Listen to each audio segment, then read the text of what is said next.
एक बूढ़ी माँ की दर्द भरी कहानी।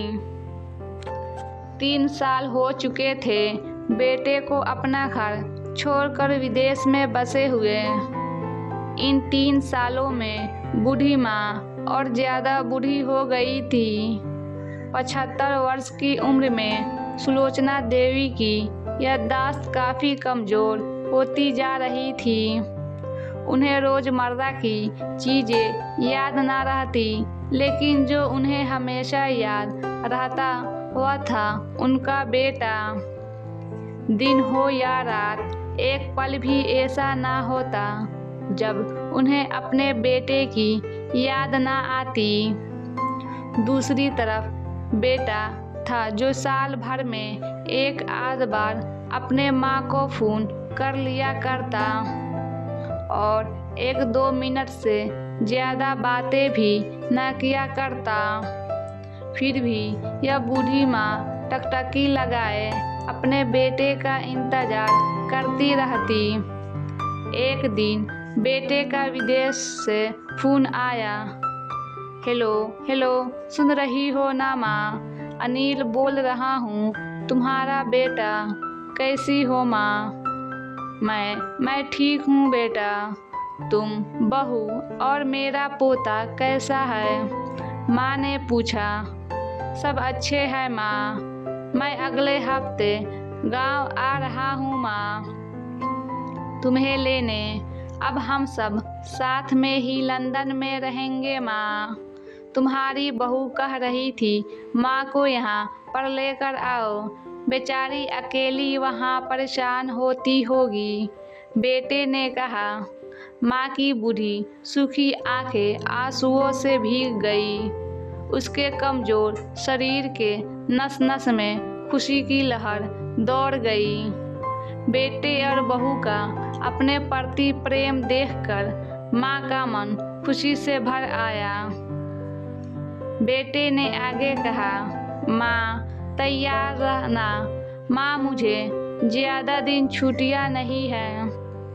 जिससे जितने पैसे लेने हैं लेकर रखना। जब तक मैं प्रॉपर्टी डीलर से बात कर लेता हूँ। घर के लिए माँ ने पूछा। हाँ माँ, गांव का घर हमें बेच देना पड़ेगा। अब हम साथ में ही रहने वाले हैं तो वहाँ पर घर रखने का कोई मतलब नहीं है माँ, बेटे ने कहा। बुढ़ापे की वजह से ठीक से चलने में असक्षम। माँ ने पूरे मोहल्ले में घूम घूम कर अपनी इस खुशखबरी को सबको सुनाया। सभी को खुशी हुई। सबको लगा माँ जी के आखिरी दिन अपने परिवार के साथ खुशी से बीत जाएंगे। घर वापस आकर माँ ने अपने घर के कोने कोने को ऐसे देखा जैसे वह अपने दूसरे बेटे को देख रही हो। देखे भी क्यों ना, उस घर को अपने बेटे से कम थोड़ी समझा था। अपने पति के साथ 40 साल यही तो बिताए थे, लेकिन अब मजबूर थी बुढ़ापे के आखिरी साल बेटे और बहू के साथ बिताना चाहती थी। दिल पर पत्थर रखकर घर बेचने के लिए माँ तैयार हो गई। आनन फानन में बेटे ने घर को आधे दामों पर बेच दिया। माँ ने ज़्यादा नहीं, लेकिन जिन चीज़ों से दिल लगा था उन चीज़ों को समेटा और बेटे के साथ टैक्सी में बैठकर एयरपोर्ट के लिए चली गई। एयरपोर्ट पर आकर बेटे ने माँ से कहा, माँ तुम यहाँ बेंच पर बैठो, मैं सामान और बोर्डिंग पास की जांच कराकर आता हूँ।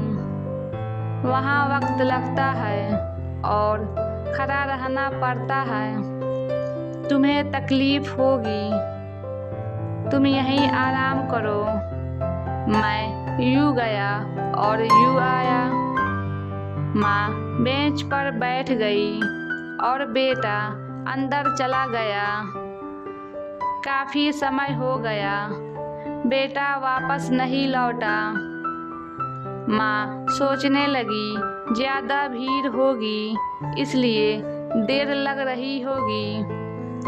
अंधेरा होने को आया, अब तो लोगों की चहलकदमी भी कम होने लगी। माँ को अब चिंता होने लगी। एक कर्मचारी ने आकर पूछा, किससे मिलना है माँ जी आपको? यहाँ पर क्यों बैठी है? डरती हुई आवाज में सुलोचना देवी बोली, मेरा बेटा अंदर सामान की जांच कराने गया है। लंदन जा रहे हैं हम। क्या नाम है माँ जी आपके बेटे का? कर्मचारी ने पूछा। अनिल नाम है मेरे बेटे का, सुलोचना देवी ने बताया। कर्मचारी अंदर गया और थोड़ी देर बाद बाहर लौटा।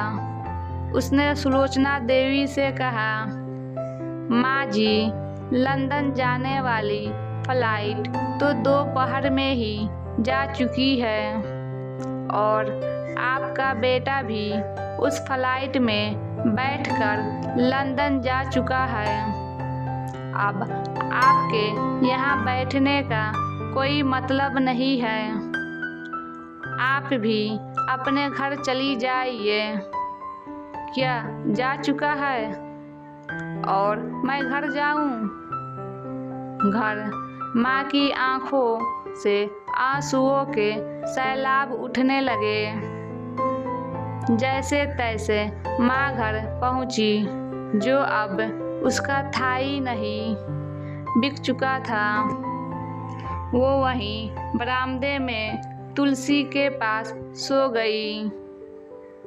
घर के नए मालिक को उस पर दया आई तो एक कमरा किराए से उसको दे दिया। पेशेंट के पैसों से खाना और किराए का बंदोबस्त हो जाता था। दिन बीतने लगे। कुछ दिनों बाद घर के नए मालिक ने सुलोचना देवी से कहा, माँ जी आप अपने रिश्तेदारों के यहाँ पर जाकर क्यों नहीं रहती है? इस उम्र में आपके लिए वही अच्छा होगा। अच्छा तो होगा, लेकिन अगर मेरा बेटा वापस आया तो उसका ख्याल कौन रखेगा? मेरा बेटा बहुत भोला है, उसे अपना ख्याल रखना बिल्कुल नहीं आता। मैं कहीं नहीं जाऊंगी, क्या पता कब उसे मेरी ज़रूरत पड़ जाए। माँ ने कहा। दोस्तों सच बता रहा हूँ, माँ की ऐसी बातें सुनकर मेरी आंखों में आंसू आ गए। किसी ने सच ही कहा है, पुत का पुत हो सकता है, लेकिन माता कभी कुमाता नहीं होती। दोस्तों आप सभी से हाथ जोड़कर विनती करता हूँ, अपने माता पिता की जितनी हो सके सेवा करना।